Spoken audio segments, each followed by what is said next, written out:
What's going on, guys? I've got here a 2006 Nissan Altima, and I'm going to use this car to point out to you how to change your brake light switch.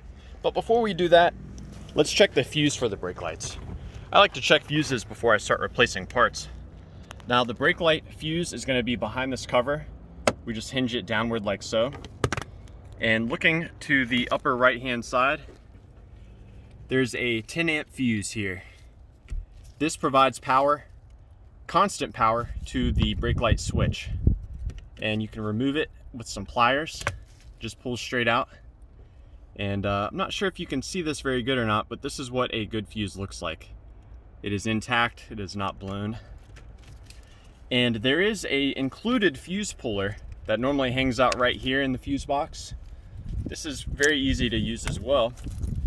You just simply pop it over the fuse,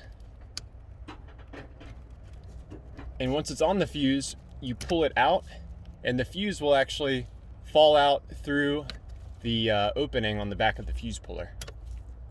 So you can see it right here. Now that we've checked our brake light fuse, I'm gonna go ahead and show you how to change the brake light switch. So if we look at our brake pedal here and follow it upward, we look upward here on the lever, we're actually gonna see two switches. The one at the bottom, this is the brake light switch. The one above it, it's a switch for the cruise control. But replacing them, it's about the same. But I'm gonna show you on the brake light switch.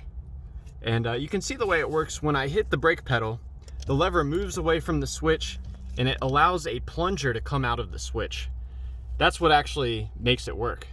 So to remove it, we grab it and we rotate it counterclockwise about 45 degrees. And it will come right out.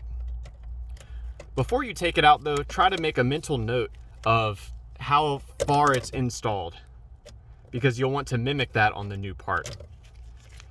And when you've got the switch removed from its housing, there's a simple electrical connector.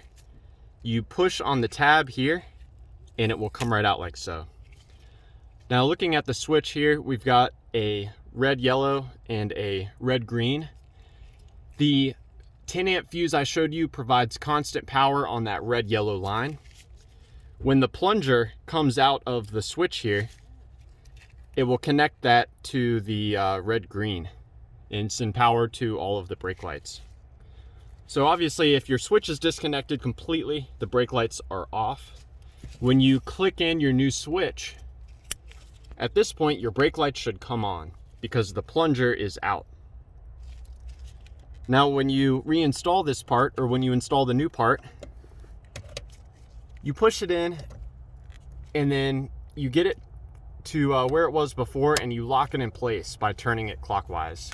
You can lock it in any number of positions, so you'll want to fine tune it. If you push it too far in and lock it, you'll have to step more on the brake pedal before the lights come on.